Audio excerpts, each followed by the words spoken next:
Hi everyone, it's Maria, and today I want to tell you about the situation with forest fires in Yakutia.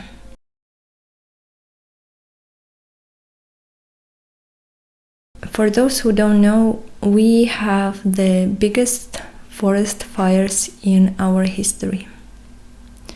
The smoke from these fires has reached the North Pole for the first time, and also the central Russia, and these are huge territories. Today is the 19th of August, and more than 8 million hectares of forest are burned. This is enormous areas, home for millions of birds and animals. What are the reasons for these fires? It's hard to tell one because there are so many. Some of them are official, some of them are not official, like gassing. But I think that the main reason is undoubtedly climate change. We have very dry and very hot summer. June was like the hottest and the driest in the whole history, and July and August are pretty hot and dry too. For many days it was above plus 30 degrees Celsius, which is not normal. And because our land is so dry and the weather is so hot, it burns easily. How does these fires affect on life of people who live in Yakutia? Most of the time I live in Yakutsk. Yakutsk is the capital of Yakutia, and more than 300,000 people live here. And almost every day of this summer we have smoke.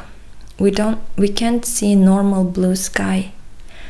Smoke closes everything from us. You see just smoke, terrible air condition.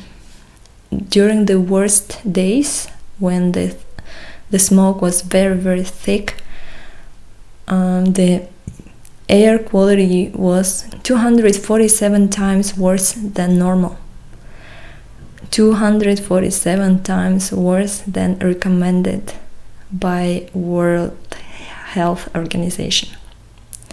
This is terrible. We couldn't go outside because it was dangerous.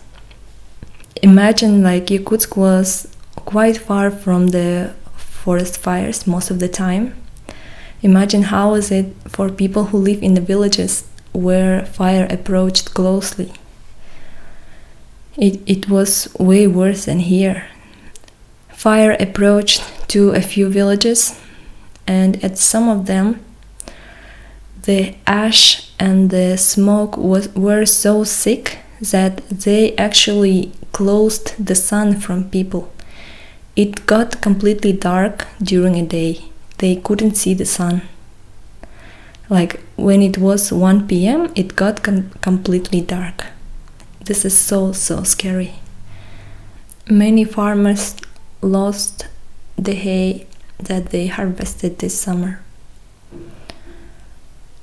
Their all summer work was burned just in a few minutes.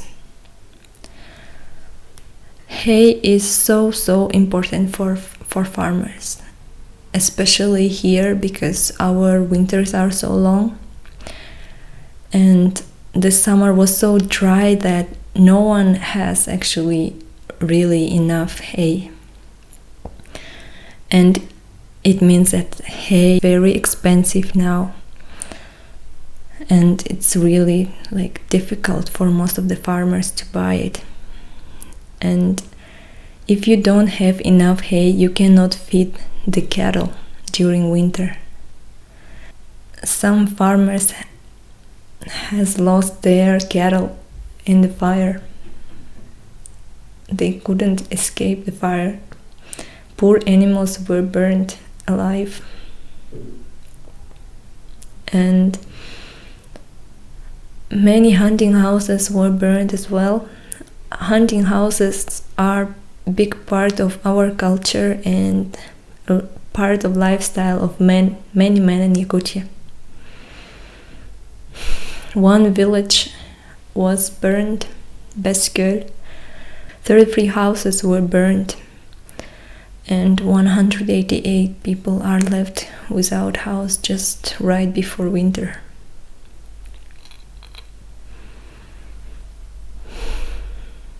One man that was working against forest fire died.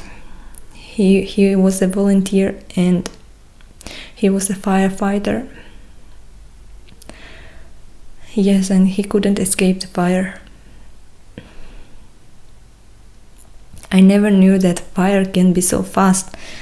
Like during windy days, the speed of the fire was like 15-20 meters per second. No one can escape this. But there is one good thing in this situation. During the difficult, hard times, people in Yakutia show their best qualities. People are very attentive and compassionate to each other. There were a lot of charity concerts where people bring their money, and all income goes to organizations that work against forest fires. Even small children, little children were bringing the money that they saved for maybe candies. Yeah, because they wanted to be part of it, part of this.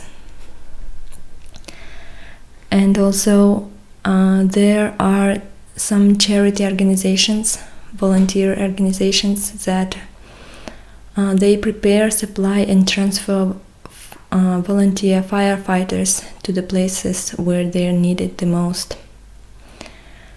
And this is a big work. This is totally volunteer organizations. Even though our government tries, their power is definitely not enough. Like, it's far from enough. And these volunteer organizations actually made a huge job. I worked as a volunteer at one village where a lot of people that I know live, and fire was approaching very closely to this village. In my next video I will show how actually people, just ordinary people, put out the fire from the forests. I made this video today because I wanted to share with the world about the situation in Yakutia. This is very short and brief review of what happened this summer here. And this is like my personal point of view also. The way I see situation as a local. Some of you asked if everything was okay. Some of you were concerned about us, and I want to thank you guys for your kindness and attention. This summer was indeed very difficult for people in Yakutia, but we will go through it. I hope that everything is okay where you are, and I hope that you are safe and sound.